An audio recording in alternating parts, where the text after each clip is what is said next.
Let's go. Let's get going then.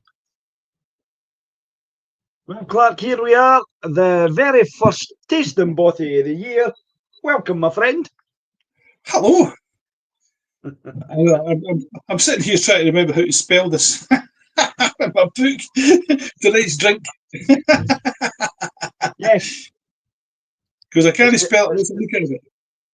The first bit, sorry, it's the R-O-A-I-G bit at the end of it. Oh, it's the O-A-K, but an oak. So here we are, Clark. Yes. I posted out on our YouTube channel, Yes.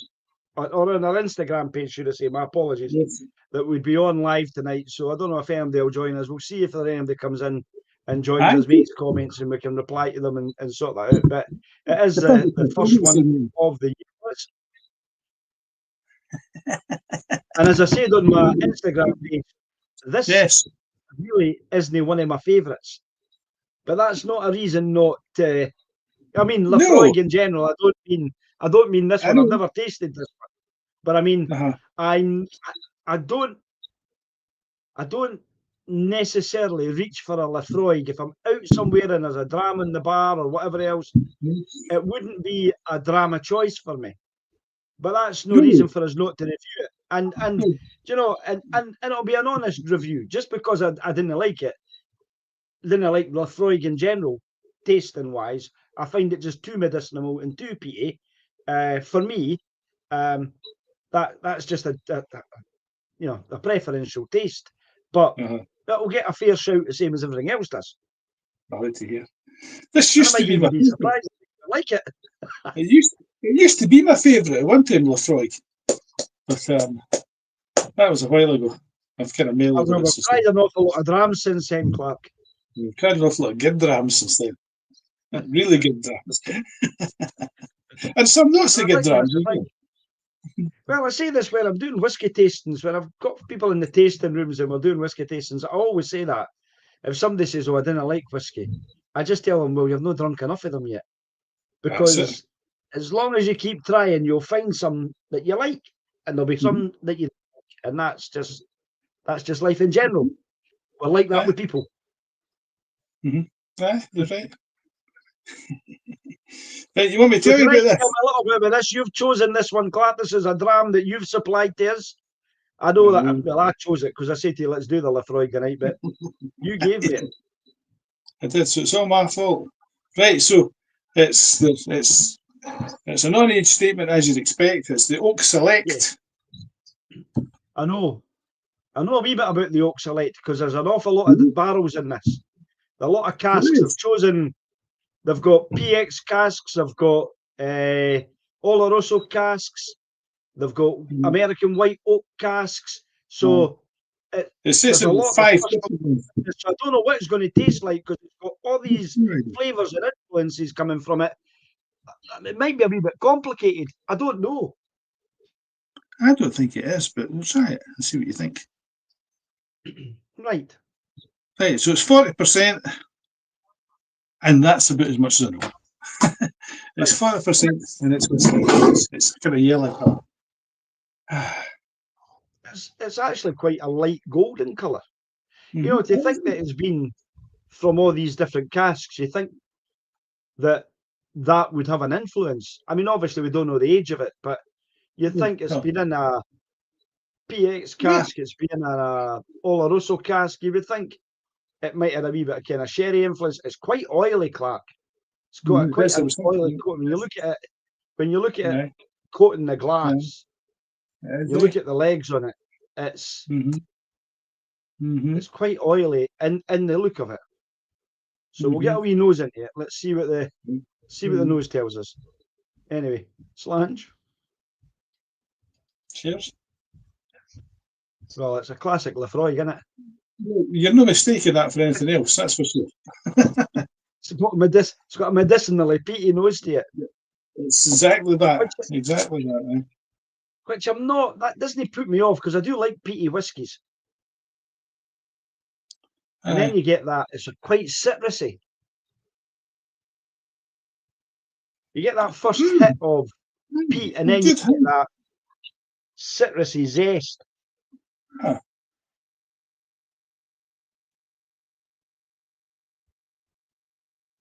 And then there's a kind of, well, you would expect it. I get a wee malted barley, cereally note in there. There's a wee bit more sweetness than you'd expect as well in the smell of it. It's quite sweet. It's quite sweet in the nose. But that could be the influence of some of the casks, of course. Yeah. Well, I'm not put off by the nose yet. Oh well, there you go. There you go. It's not a convert to Laphroaig yet, but he's not put off the nose.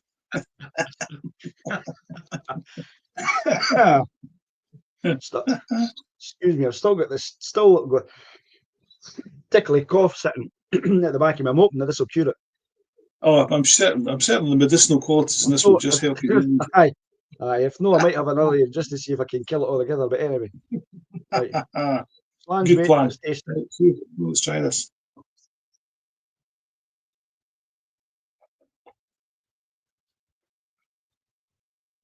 Mm-hmm.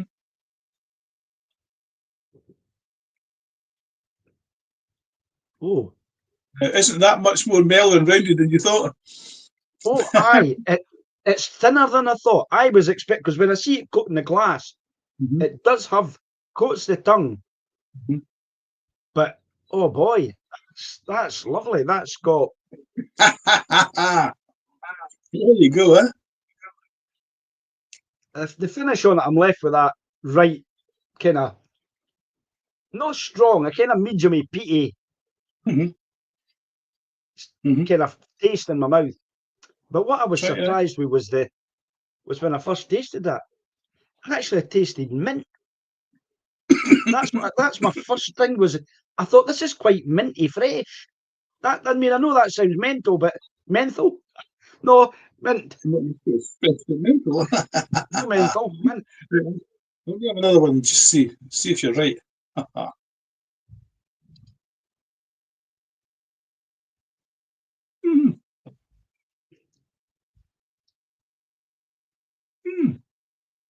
I get a lemon. There's that lemon and green apples here, but this is maybe just me. No, I can see what you're saying. It's very bright and light on your tongue. It's not. This isn't like any other Laphroaig I've tasted. I've tasted a few Laphroaigs, but I'm usually. It doesn't pack that punch of peat that you expect to get from a Laphroaig. It really doesn't. No, it's so much more lighter and rounded than that.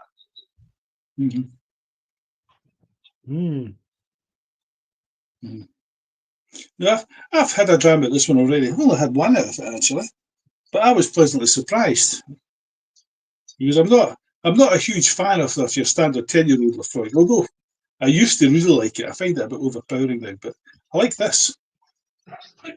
I actually find the younger ones kind of more difficult to drink. The 10-year-old Laphroaig, I didn't like at all, and I wouldn't thank you for that at all. I just didn't. I don't know why I don't like it. I'm just drinking it myself. I didn't like it. Some of the older ones I've had are fine. I do like it. I like an Islay malt. I like and I like a smoky malt. So it's not like because I like Ardbeg. I've got Ardbeg here. I love an Ardbeg. So it's not that I love Colila. So it isn't that I didn't like peaty whiskies. I just find that this Laphroaig tends to be too medicinal for me. Too kind of like TCP or a bit like that.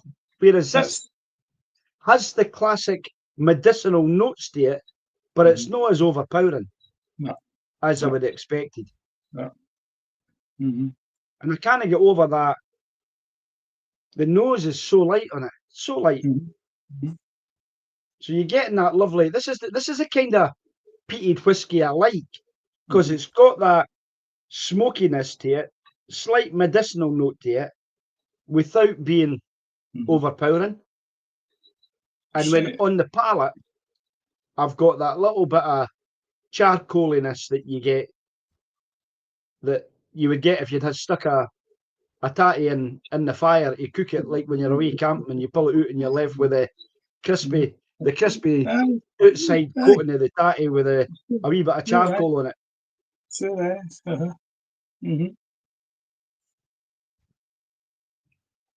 Well, I'm pleased you like it. That's good. Mm.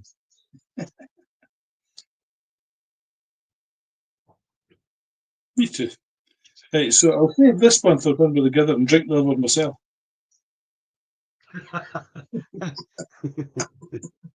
Well, that's a good idea.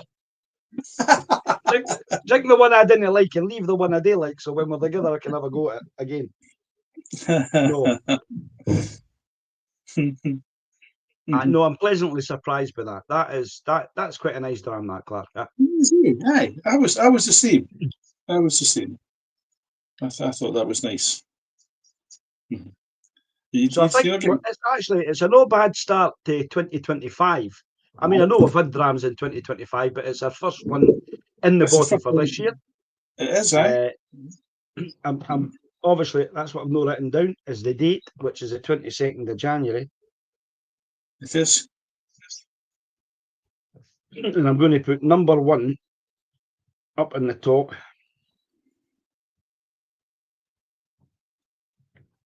Number 1 of 2025 for the tasting bottle. So it's in there, so I know where I start. So maybe get to December, I know where I start in the book to go back to find out where my drams of the year are. Clever, and that's it. I'll do the same then. That's a good idea. Yeah. Well, we need to score it as well. That's the thing, eh? I know. I also need to do one other wee thing, and that's to add a drop of water to it. Oh, there's an idea. Because I've not done that yet. And I'm just going to... I've just added a wee drop. I've not added much to it. Just to see if it changes it, because I like to change, see where it goes. Oh, that takes away that classic medicinal note. It's virtually gone altogether, Clark.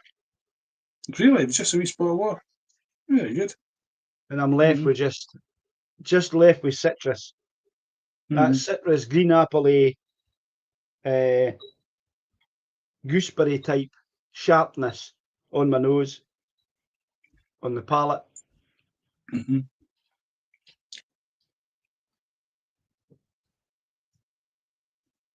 Oh yes, aye. Now, I'm only left with the peat in the finish. There's no peat in the palate at all. Oh. With a wee drop water. Imagine that. It becomes lighter, but it also becomes more oilier on your tongue. It coats your tongue in your mouth a wee bit better. I've lost those bright lemony notes that had that green apple-iness. It's not as much there either. But there's a wee bit of spice appeared. I'm left, my tongue's quite hot. Well, that's surprising because there's nothing spicy about it at all. Well, really?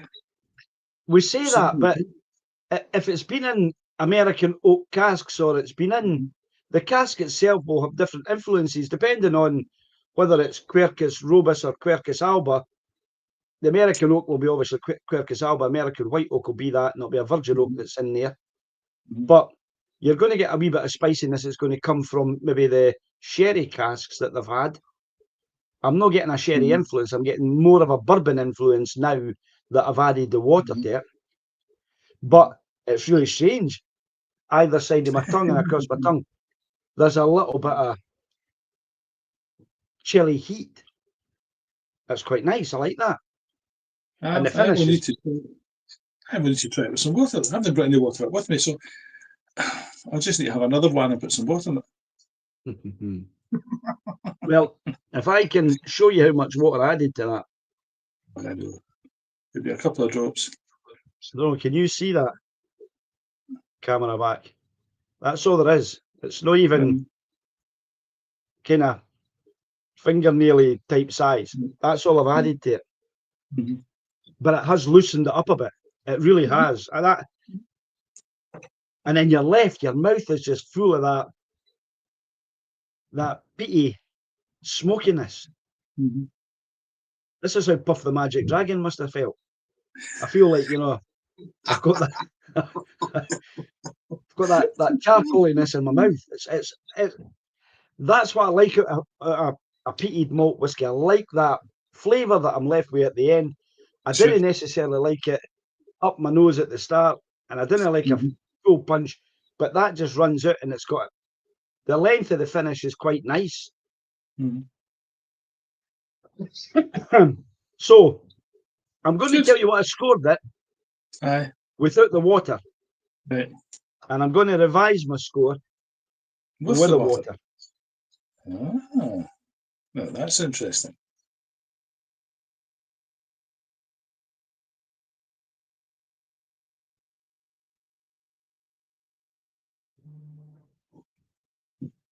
Right.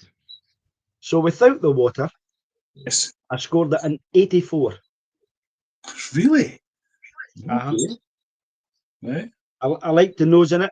I liked the palate. I liked the finish. Overall, I liked it. It was a lovely dram. Adding the water to it, I've given it an 86. Very good. It's improved the palate, and it's improved the finish. Oh, well, I'm going to get some water in this then and try this out. Good.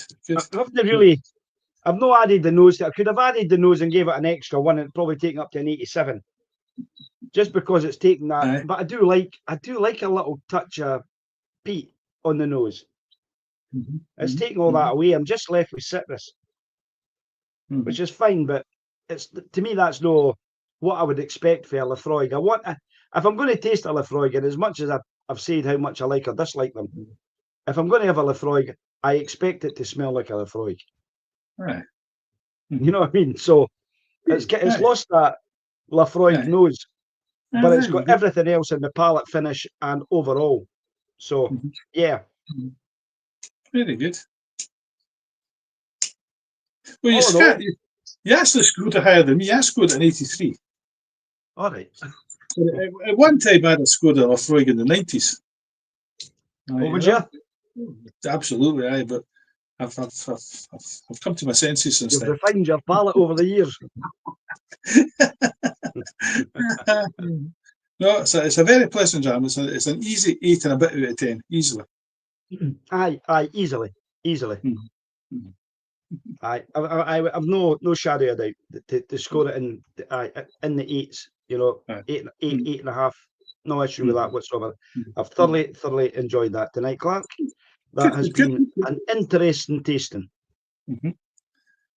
A good start for the year. I can't argue with that. Can't argue with it at all. Brilliant start to the year.